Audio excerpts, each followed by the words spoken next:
is Sepah Navy, Iran's Islamic Revolutionary Guard Corps Navy. From now on, all navigating through the Strait of Hormuz is forbidden. No ship in every type is not allowed to pass from the Strait of Hormuz till next notice. This is Sepah Navy, out. Hartlike goeiemôre kykers en luisteraars, baie welkom weer eens by hierdie uitsending. En so luisteraars, lyk vir my het dit nou begin, as ek dit so kan stel. U het nou so vinnige radio-uitsending geluister, wat op radar uitgesaai is, dat die straat van Hormuz dan volgens berigte dan nou gesluit is, tot verdere kennisgewing. En dan natuurlik 'n groot ding wat gebeur het, is die dood van die Ayatollah Khomeini, wat 'n groot leier onder die Sunni moslims in die Sunni Midde-Oosterse wêreld is. En dit laat my so terugdink en herinner aan die veggeneraal, noem dit maar so, koning Gustav Adolf, wat sy laaste geveg in Lützen in Duitsland gehad het, daar in die omgewing suidwes van Saxony, rondom Saxony, daar rond, het hy sy laaste geveg gehad. En Gustav Adolf, om net 'n bietjie agtergrond te gee, baie kort opgesom, was 'n groot naam in die geveg vir protestantisme en vir die protestante in Duitsland, dan nou teen Rome. Nee, ons weet en verstaan dat ons protestante en ons gelowiges se geveg is nog al deur die eeue heen grootliks dan nou teen die Rooms-Katoliek, wat ons altyd nie moet vergeet nie. Maar hoe dit ook al sy, Gustav Adolf het hier 'n baie groot rol gespeel en daardie was sy laaste geveg. Inteendeel, ek wil tog maar hierdie stukkie, want dit is vir my baie mooi, wat vir my baie sê van sy leierskap, toe hy blykbaar vir sy vrou gegroet het vir hierdie geveg, het hy vir haar gesê, hy dink nie hy gaan haar weer sien nie, en jy kan dink wat haar reaksie was, is, hoe kan jy so iets sê? En sy antwoord was vir my fenomenaal, ja, hy het gesê, want die mense begin van my 'n afgod maak, en dit is verkeerd. En dit is 'n ware leier, dit is 'n ware geloofsleier.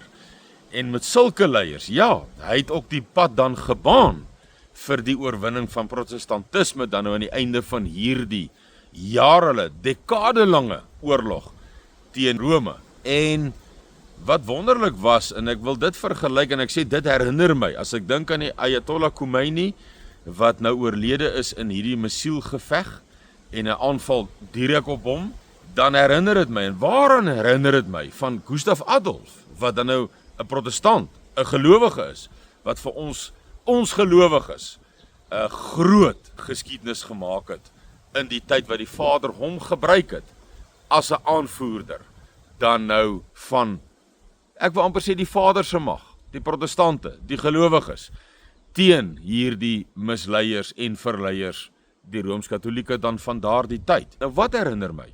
In hierdie geveg, by Lützen, die laaste geveg, waar hy toe oorlede is. Ek gaan nou nie op detail ingaan nie, maar mistigheid het hulle verdeel, en lang storie kort, Gustav Adolf is toe geskiet. En toe kom die boodskap op die slagveld uit, dat hierdie held, hierdie mense wat Gustav Adolf vir sy vrou gesê het, my volk, of my mens nie sy volk nie, hy het as 'n Sweed geveg vir die protestante in Duitsland, maar hierdie mense maak 'n afgod van my. En die oomblik toe hy, en ek wil amper sê, die Ayatollah Khomeini kan in dieselfde kategorie vir sy mense, vir die Sunni moslims, gesien word. En toe die boodskap Rome bereik op die slagveld, ons het Gustav Adolf, ons het hulle aanvoerder, en ek kan daar net die stukkie bysit, ek wil dit tog graag doen. Hulle het in die begin van Gustav Adolf se oorlog gespot met hom.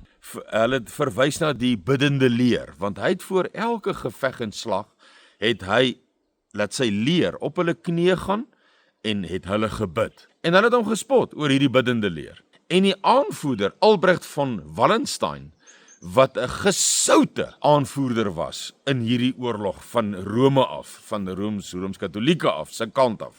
Gesout, ondervinding, onoorwonne. Hulle het saam gespot in hierdie biddende leer. Hierdie mense wat buig voor hulle in 'n slag ingaan.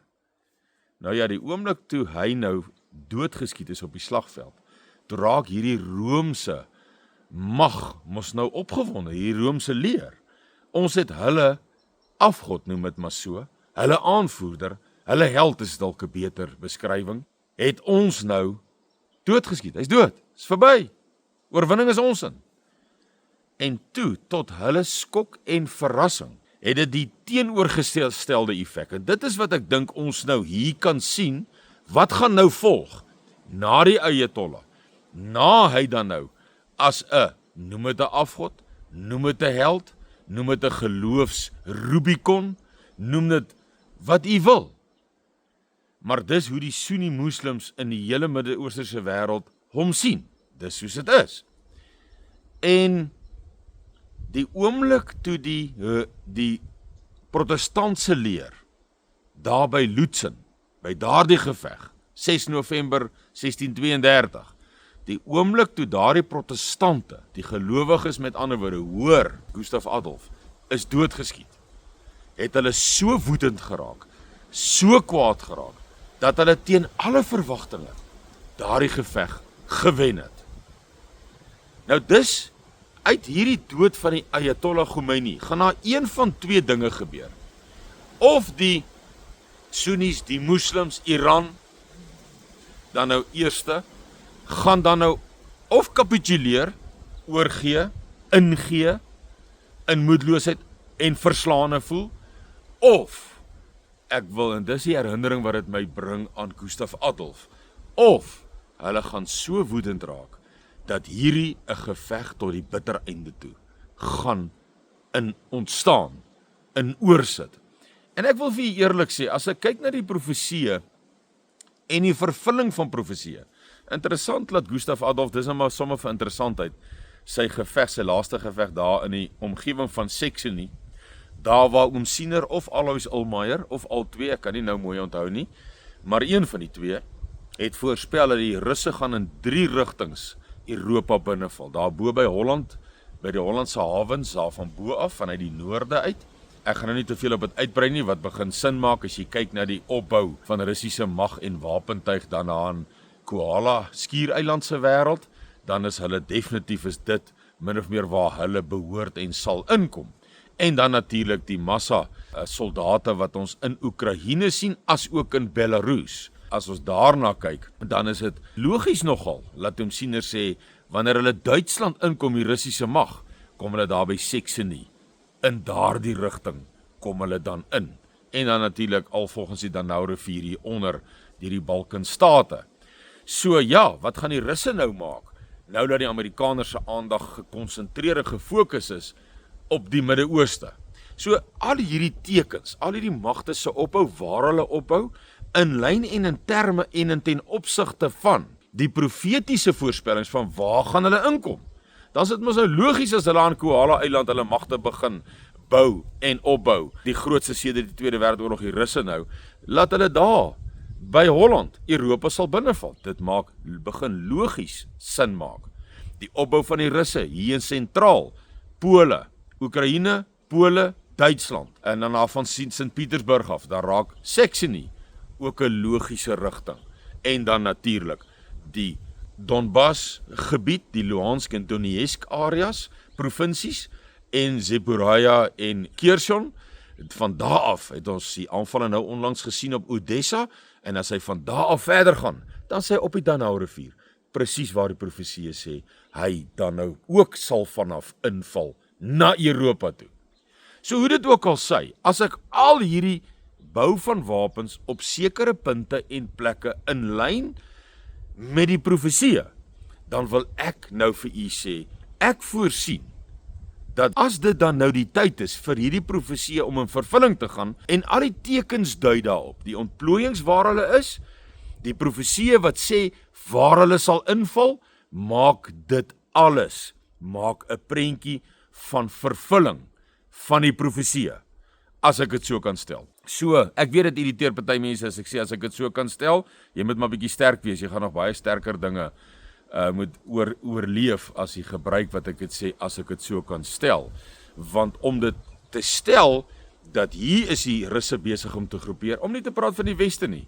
Jy kan sien hoe hulle groepeer, op hulle beurt, om dan hierdie invalsrigtings wat hulle voorsien, wat so geprofeteer is, dan het te probeer keer, as ons kyk na die hindernisse in Poland, teenoor die tanks, die NAVO militêre basisse. So albei kante se opstel, waar dit opgestel word, wys vir my op die vervulling van die profesie, wat profeteer waar dit gaan wees. Is dit nie wonderlik nie? En dit bring my by die punt waar ek vir u wil sê, dat kykers en luisteraars, hier gaan dit vir my oor die tekens, in terme van en in ten opsigte van die vervulling van die profesie. In die Swartsee is daar ook profete, en ek dink is weer oom Siener of Alois Ilmaier, ek dink hulle twee was vir my al twee ewe swaar kanonne, in terme van profesie, en gebewys in die vervulling van hulle eie gesigte, sê die Bybel, as jy sien iemand se profesie kom in vervulling, dan sal jy weet dat dit 'n ware profeet is. En hulle twee kwalifiseer verseker, en hulle, of al twee of een van hulle, het ook gesê dat geweldige gevegte in die Swartsee. En ons kan nou, met die straat van Hormuz wat toegemaak is, met die Russiese en Chinese en Iranese vlootoefeninge wat ons nou 'n enkele week of twee gelede gesien het, is dit ook weer logika dat ons kan groot gevegte verwag. Wat gaan die effek wees van die straat van Hormuz wat nou toegemaak is in terme van die 20% min of meer olie wat daardeur moet gaan vir die wêreld? Ons sal dit nou maar moet sien. Nou is ons by die punt waar nou raak het 'n waarskynlikheid en 'n moontlikheid waarom Siener se profesie in vervulling kan kom, waar hy sê hy sien die olievelde brand in die Midde-Ooste. En ons sien nou ook dat Iran het nou losgetrek Tel Aviv binne in Israel, Jerusalem gebom. Ons het gesien dat selfs in Dubai is daar gebom, missiele op afgevuur. Ons sien dit in Qatar, ons sien dit in Kuwait, ons sien aanval op Saudi-Arabië, en selfs klink vir volgens berigte in Jordanië ook. So hier's vir my 'n duidelike eskalasie. So as hierdie klomp moslems, die Sunni moslems, die moslimwêreld, dieselfde emosie gaan ervaar as wat die protestante tydens die slag van Lutzen ervaar het, toe hulle held gesneuwel het hulle kwaad geword, nie gekapituleer nie, nie oorgegee nie, en teen alle verwagtinge het die gelowiges die protestante daardie geveg by Lutzen, 6 November 1632, gewen.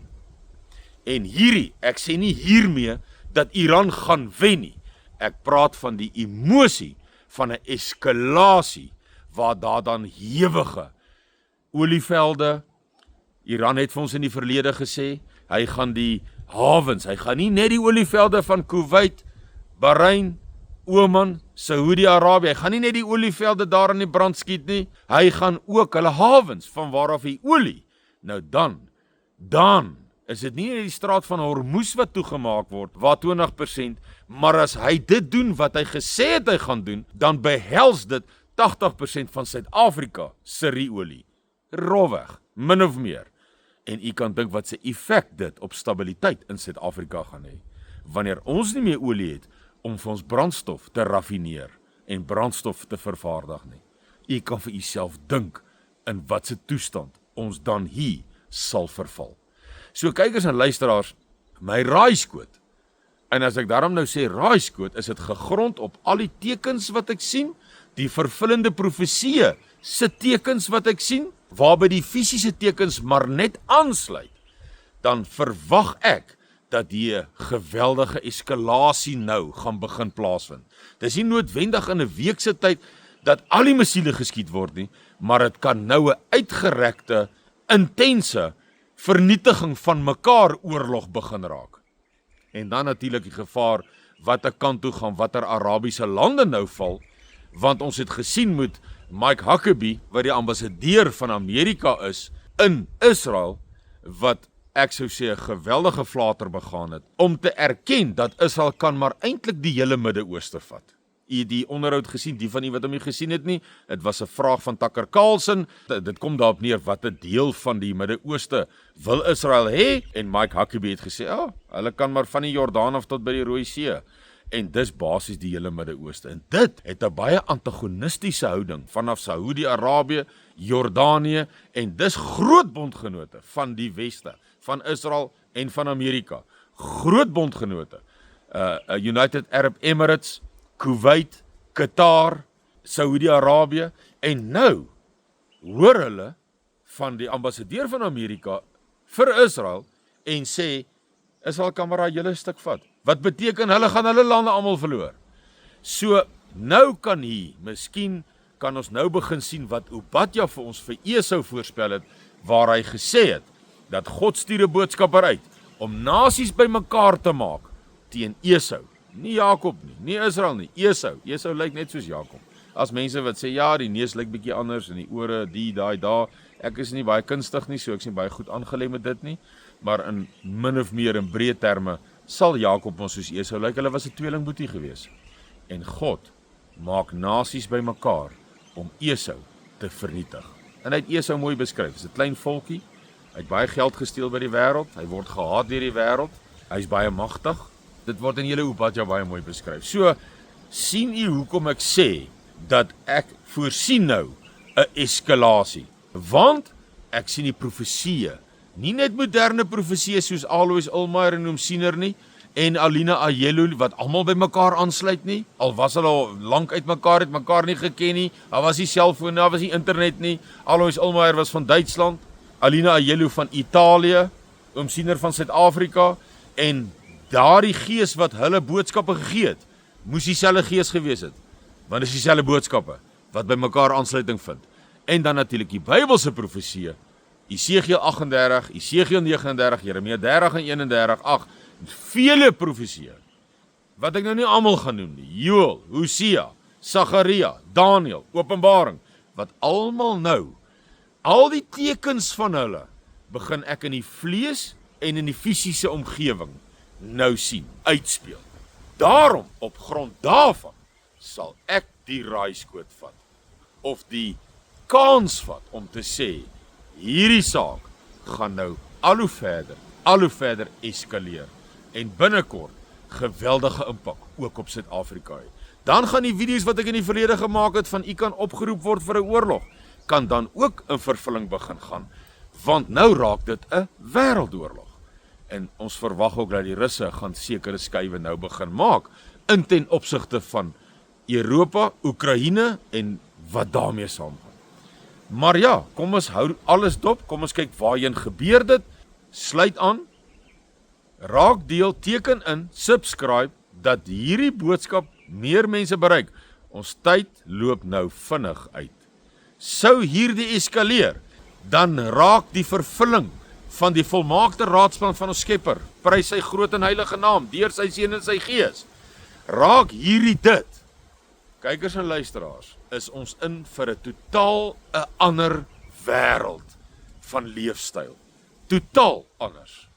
Daar sal nie meer die normale gang van sake wees, van werk, inkomste verdien, vakansie toe gaan, kruideniersware gaan koop. Daar gaan 'n totaal 'n milieu, omstandighede, verandering dan plaasvind. En dit is wat ek hier nou sien, besig is om in vervulling te gaan. Die volmaakte raadsplan van ons Skepper, en onthou altyd, dat sy plan is aan die einde van die dag, om sy gelowiges, sy uitverkorenes, te hulp te snel, uit te red aan die einde van die dag. Gaan ons deur 'n geweldige tyd gaan? Ja, dis ook profeties, deur Jesus self vir ons gesê, dat dit wat nou kom, gaan erger wees as alles wat was, en ook sal wees. So ons gaan 'n verskriklike kernoorlog, atoom, radioaktiwiteit, hongersnood, peste en pla, alles wat Openbaring vir ons sê, en ons kan dit nou begin sien met ons eie oë, dat dit is op pad om nou uit te speel. Sterkte en seën tot 'n volgende keer. Totsiens.